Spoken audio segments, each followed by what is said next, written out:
Remembrance through hatred, ద్వేషించడం ద్వారా భగవంతుణ్ణి స్మరించడం. ఆ విషయం గురించి చెప్తున్నాడు. In response to a question about how to control once anger, ఒకడు ఏదో ప్రశ్న వేశాడు, నా కోపం కంట్రోల్ చేసుకోలేకపోతున్నాను అనుకుంటున్నాను, ఈవేళ అస్సలు నేను కోప్పడకూడదు, 5 నిమిషాలు ఉంటలేని మళ్ళీ మామూలే, ఏదో పరిస్థితి వస్తుంది సర్రమని లేచిపోతున్నాను, ఎలాగో ఈ కోపాన్ని నేను నియంత్రించుకోవడము అని ఇరిచిని అడిగాడు.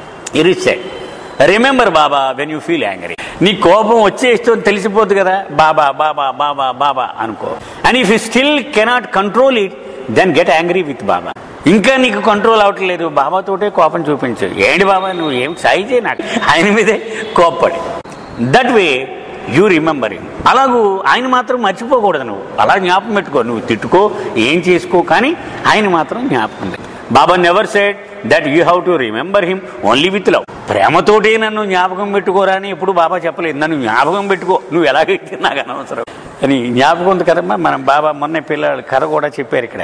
బాబా ఏం చెప్పారంటే, నా ప్రేమికుల కుటుంబాల వాళ్ళు నన్ను తిట్టిన తిట్లే నాకు తీయగా ఉంటాయి, నన్ను ప్రేమించని మనుషుల యొక్క పొగడతల కంటే నా ప్రేమికుల కుటుంబ సభ్యులు తిట్లే నాకు ఆనందంగా ఉంటాయి అని అన్నారు బాబా. అంటే జ్ఞాపకం ఉంచుకోవడం ఆయనకు కావాలి. బాబా ఈజ్ ఇన్ ఎవ్రీ వన్, ప్రతివాడిలో బాబా ఉన్నాడు కదా. So he is also in a person who is making you angry. So నీకు ఎవడైతే ఆ కోపాన్ని కలిగించి నీకు శత్రువుగా ఉన్నాడో వాళ్ళు కూడా బాబా ఉన్నాడు కదా. Why shout at that person, Baba is only using that person. So express your anger at Baba. వాడిని తిట్టడం ఎందుకు, ఆ కోపాన్ని రెచ్చగొట్టింది బాబాయే వాడి ద్వారా. కాబట్టి నీకు తిట్టాలనిపిస్తే బాబానే తిట్టు. It's okay to remember him with love, anger are hatred. As long as you remembers him, that is what is important. ఆయన్ని కోపంతోట, ద్వేషంతోట, అసహించుకున్నా నువ్వు జ్ఞాపకం పెట్టుకునేది అనేది అప్రస్తుతం. నీవు జ్ఞాపకం పెట్టుకుంటున్నావా లేదా, అదే ఆయనకి కావలసిన విషయము.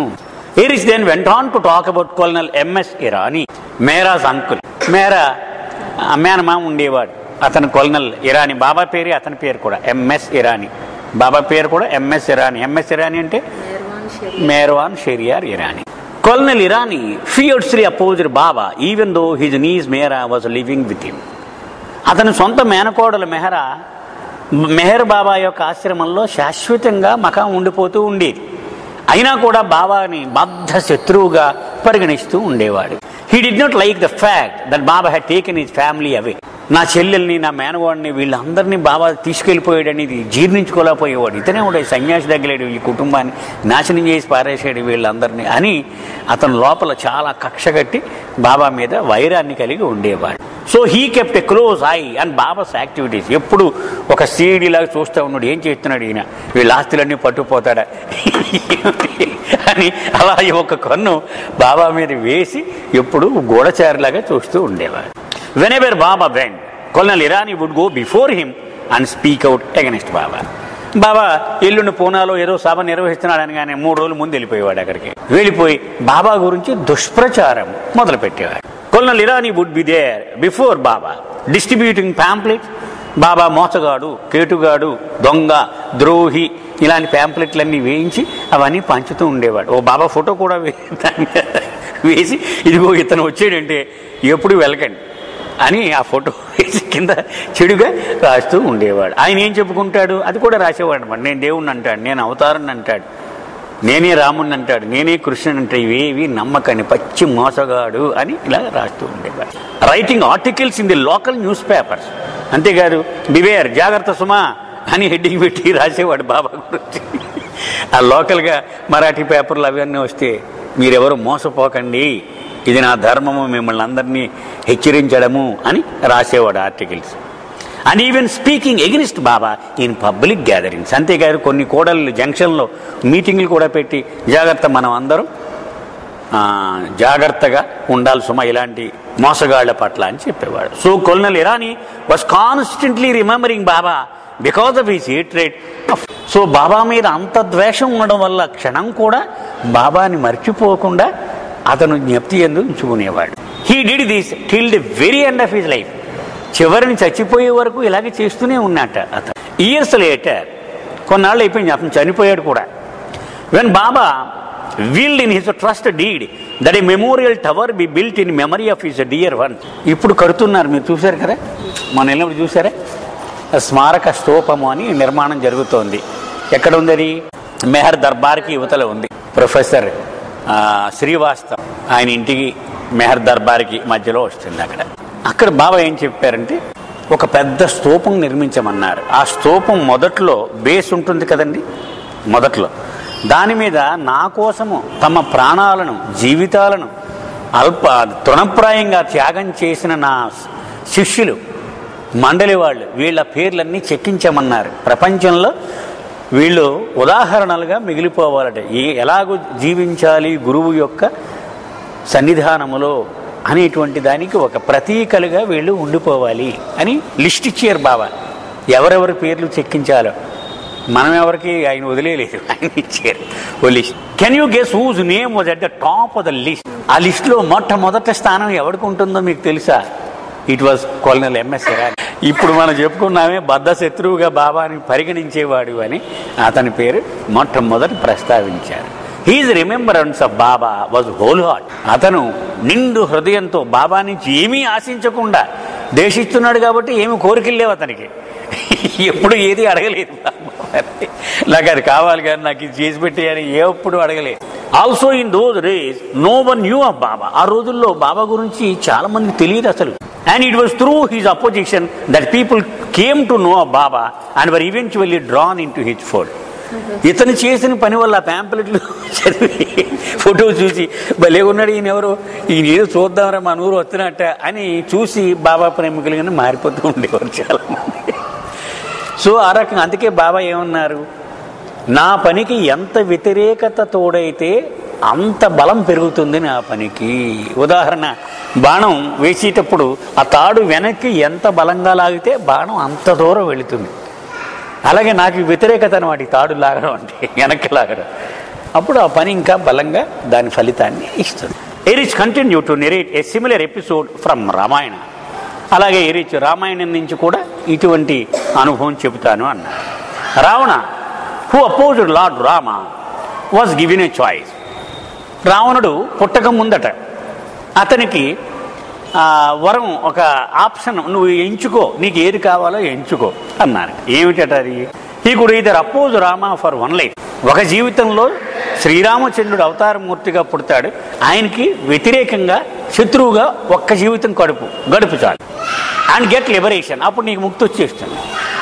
Or he could be lord Rama's companion for 4 life times. అలా కాకుండా రామ లక్ష్మణ భరత శత్రుఘ్నులాగా వాళ్ళతో పాటు నువ్వు ఒకడిగా ఉంటే 4 జన్మలు జన్మించాలి నువ్వు ఆయనకి అనుచరుడిగా ఉంటే. అండ్ దెన్ గెట్ లిబరేషన్, అప్పుడు కూడా నీకు ముక్తి వస్తుంది. ఏది చూజ్ చేసుకుంటావు నీ ఇష్టం అన్నారు. He chose to oppose him because he wanted liberation immediately. అబోలు అంత 4 జన్మలు నాకు వద్దు, నాకు కష్టమైనా పర్వాలేదు శత్రువుగానే ఉంటాను కానీ ఒక్క జీవితమే నాకు కావాలి అని కోరుకున్నాడు. At these A pilgrim commented. అప్పుడు ఒక యాత్రికుడు ఇలా ప్రశ్న వేశాడు, it appears by opposing the Avatar you reach the goal quickly. అప్పుడు అతను అంటాడు, ఇవన్నీ వింటూ ఉంటే మనం ఆయన్ని ప్రేమించడం కంటే బద్ధ శత్రువుగా చూస్తేనే తొందరగా చేరిపోతాము. As compare to those who serves him. ఆయన కూడా ఉండి నీలాగా ఈ జీవితం అంతా సేవించిన వాళ్ళకంటే బద్ధ శత్రువే సులువుగా ఉంది అని ఎరిచ్ జోకింగ్లీ సెడ్. అప్పుడు ఎరిచ్ ఇలా అన్నాడు, ఈవెన్ వీ డూ దట్. అవతార పురుషుడే కాదు, మనం కూడా మన జీవితంలో చేసేది అదే. ఒకసారి ఆలోచించుకుందాం అంటున్నాడు. We get rid of someone who is opposing us. ఇప్పుడు 4 ఉన్నారనుకోండి, ఆ 4 వచ్చారు మనని ఏదో కలవడానికి, ఒకసారే వచ్చారు. 3 ఫ్రెండ్స్ వచ్చారు, ఒకడు మాత్రం ఎప్పుడు చూసినా నస అనమాట, ముందు గొడవ పెట్టేసుకుంటూ ఉంటాడు. వాడు వచ్చాడు, 4 వచ్చారు. ముందు వాడిని చూసేసి వాడి పని ఏదో చూసి పంపించారు. ఓ 10 నిమిషాలు కూడా వాడి కంపెనీ మనం ఎంజాయ్ చేయలేము అని ముందు వాడిని వదలగొట్టేసుకుంటామట మనం. దేవుడు అది చేస్తాడు. But one somebody is helpful we hold on to him. ఆడు మనోడేరా ఏం పర్లేదు ఉంటాలి అలా. Everyone laughed, and when the room quieted down, Erich added a more serious tone. అందరూ పక్కపక్క నవ్వారు. కాసేపు అయిన తర్వాత ఎరిచి నెమ్మదిగా మళ్ళీ గంభీరమైన గాత్రంతో ఇలా చెప్పాడు, ఇది లైక్ దిస్ యు సీ. ఇది నిజం, నేను చెప్పేది మీకు వేళకోళంలాగా అనిపించవచ్చు కానీ, when you hate a person, the intensity with which you remember him is much stronger. Than when you love a person. నువ్వు ఒకరిని చాలా ద్వేషిస్తున్నావు, ఇంకొకరిని ప్రేమిస్తున్నావు. నీ రోజులో ఎవడిని అతి తీవ్రంగా నువ్వు జ్ఞాపకం పెట్టుకుంటున్నావు అని నువ్వు అనలైజ్ చేస్తే, ఎవడిని ద్వేషిస్తున్నావో వాడి మీదే తీవ్రమైనటువంటి జ్ఞాపకం నడుస్తూ ఉంటుంది నీ జీవితంలో. నువ్వు ఒకసారి విశ్లేషణ చేసుకో. For the most part when hatred of a person is created, then you forget everything and think of that person constantly. అది ఉదాహరణకి ఎవడో ఎక్కడో ఇన్సల్ట్ చేసాడు అనుకోండి, అక్కడ ఇంకా అదే వాడి గురించే ఆలోచిస్తూ ఉంటుంది. 3 రోజులు అయిపోయినా 4 రోజులు అయిపోయినా మిగిలిన ఇంకేమీ ఆలోచించరు. వాడు ఏంటంటే బాబా అలా ఉన్నారని పెళ్ళాం పిల్లలు అంటున్నా సరే ఇంకేం మాట్లాడారు, అదే ఆడు నన్ను ఇలా అంటాడా అంటే వాడే ఉన్నాడు, మనసు నిండా కూడా వాడి ఆలోచనలు ఉంటాయి. In love also there is remembrance, but not as intense or as constant. ప్రేమలో జ్ఞాపకం వస్తే ఆహా ప్రేమిస్తాడు వాడు, చాలా సంతోషంగా ఉండాలి, ఆవిడ బాగుండాలి అనుకుంటాడు. కానీ ఇలాగా నిరంతరం విడువకుండా జ్ఞాపకం పెట్టుకోవడం అనేది ప్రేమలో తక్కువ ఉంటుంది, శత్రుత్వంలోనే ఎక్కువ ఉంటుంది. Even the demons of Ravana's army who are killed got liberation. రావణుడి సైన్యంలో ఉన్న రాక్షసులకు కూడా ముక్తినిచ్చేసాడట రాముడు. ఆ రాక్షసులు చచ్చిపోయారు యుద్ధంలో వాళ్ళు కూడా. Why? Because in their dying moments they were thinking of Lord Rama with hatred. ఆ రాముడి చేతిలో చచ్చిపోతున్నాం మనం, ఎంత బలమైన వాళ్ళు ఉన్నాడు రా బాబు వీళ్ళ చేతిలో అని అది తిట్టుకుంటూనే చచ్చిపోతూ ఉండేవారు వాళ్ళు. కుంభకర్ణుడు కానీ ఇంకొకరు కానీ. Here is continued. The avatar is the ocean. అవతార పురుషుడు మహాసముద్రం లాంటి వాడు. Our samskaras good as well as bad are like garbage. మన సంస్కారములన్నీ చెత్త లాంటివి, ఇది మంచిదైనా చెడ్డవైనా రెండు చెత్తే. Remembrance is the act of throwing the garbage into the ocean. మనము ఈ స్మరించడము అనేటువంటి ప్రక్రియ ద్వారా ఓ రోజంతా స్మరించామనుకోండి, ఆ రోజంతా మనం స్టాకు చేసుకున్నటువంటి ఈ మూటలు చెత్త మూటలు పట్టుకెళ్ళి అక్కడ పడేస్తూ ఉంటామంట. ఏ రోజు మనం ఆయన్ని స్మరించకపోతే ఆ రోజు మన ఇంట్లోనే ఉండిపోతాయి ఆ మూటలన్నీ. ఆ రోజు వెళ్ళి అందులో డంప్ చేయం. మన ఇంట్లో చూడండి చెత్త పెట్టుకుంటాం కదా, ఆడు రాకపోతే ఆ వేళ అంతా మనకి అసలు మనశ్శాంతి ఉండదు. వాడు రాకపోతే చెత్త పట్టుకెళ్ళకపోతే ఇంట్లోకి వెళ్ళబుద్ది అసలు.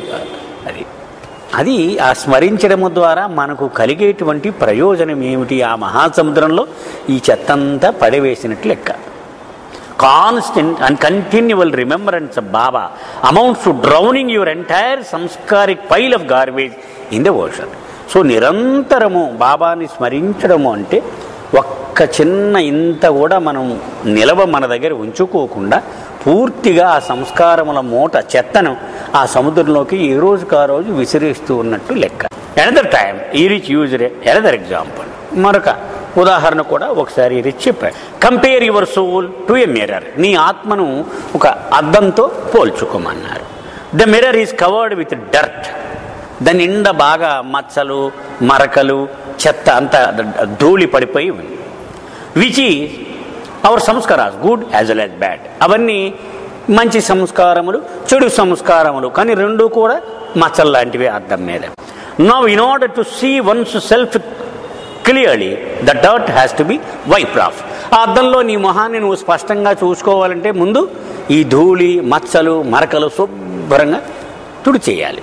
Only when a mirror of your soul is cleared of all the sanskaric dirt can you see and your real self in it. అలాగూ నీ స్వస్వరూపాన్ని నువ్వు స్పష్టంగా నువ్వు చూడగలగాలి అంటే ఈ సంస్కారములు అనేటువంటి మలినము పూర్తిగా తొలగిపోవాలి. అప్పుడు మాత్రమే సాధ్యమవుతుంది. Remembrance is the act of cleaning away this సంస్కారిక్ డర్ట్. అందుచేత మనం జ్ఞాపకం ఉంచుకోవడం అంటే ఈ సంస్కారములను ప్రతిరోజు పొద్దున్న లేవగానే మనం అద్దం ఏం చేస్తాం, ముందు గొడబెట్టి తుడిచేస్తూ ఉంటాం. అలాగూ మనం జ్ఞాపకం పెట్టుకుంటే ఈ మలినము సంస్కారములను తుడిచేసినట్టు లెక్క. నేను answer why good actions create binding. ఒకటి అడిగాడు, మంచి పనులు కూడా చెడ్డ పనులతో సమానంగానే నువ్వు చెబుతున్నావు ఇరిచ్, దాని గురించి నాకు వివరణ ఇయ్యని అడిగాడు. ఇరిచ్ said at times good actions bind more than bad once. ఒక్కొక్కసారి నువ్వు చేసిన మంచి పనుల వలన మరింత బలమైన సంస్కార బంధనాలు ఏర్పడుతూ ఉంటాయి. Because one takes pride in them. ఎందుకని వాడు చాలా మంచి పని చేసి దానివల్ల నష్టాన్ని కూడా తెచ్చుకుని ఉంటాయి, చాలా గర్వాన్ని ఫీల్ అవుతూ ఉంటాడు. నేను చేసింది వాడు చిన్న పని అవ్వచ్చు, కానీ తర్వాత చాలా రోజుల వరకు దాన్ని చెప్తూ ఉంటాడు, ఏమంటే అక్కడ పలానా చూసారా, అది నేనే చేయించానండి చెప్తూ ఉంటాడు. చేయించింది ఒకరోజే కానీ 2 ఏళ్ళు 3 ఏళ్ళు చెప్పుకుంటూ ఉంటాడు, నేను ఆ కార్యం నేనే చేయించాను. కాబట్టి వాడు చేసిన పని కంటే ఈ ప్రైడ్, ఈ గర్వము, దానివల్ల ప్రమాదం ఏర్పడు. And these only strengthens the ego instead of weakening it. Baba చెప్పింది ఎప్పుడూ కూడా నేను అనేటువంటి అహంకారమును తగ్గించుకోవడమే ఆధ్యాత్మిక ప్రక్రియ యొక్క ప్రయోజనం. ఎందుకయ్యా మనం ఆధ్యాత్మికలో ఉన్నట్టే నేను అనేది తగ్గాలి. ఇప్పుడు హాస్పిటల్లో రోగి ఎందుకు తగ్గిస్తాడు, వాడి పారామీటర్స్ ఉంటాయి, జ్వరమో బీపీయో షుగరో అవన్నీ నార్మల్ అయిపోవాలి, అందుకనే వాడు జాయిన్ అవుతాడు హాస్పిటల్లో. అలాగే మనకున్న అహంకారం జాయిన్ అవ్వకముందు జాయిన్ అయిన తర్వాత చూసుకుంటే తగ్గాలి. అది విఎల్సిసి యాడ్ ఇస్తాడు. అలా బాబా దగ్గరికి వచ్చినప్పుడు ఇప్పటికీ నేను అహం తగ్గిందా పెరిగిందా అది బేరీజు వేసుకుంటే మనం ముందుకెళ్తున్నామా వెనక్కి వెళుతున్నామా అది తెలుస్తూ ఉంటుంది. మనం ఏది చేస్తే అహము తగ్గుతుందో అది పనికొచ్చేది, మనం ఏది చేస్తే అహము పెరుగుతుందో అది ప్రమాదమైనటువంటిది.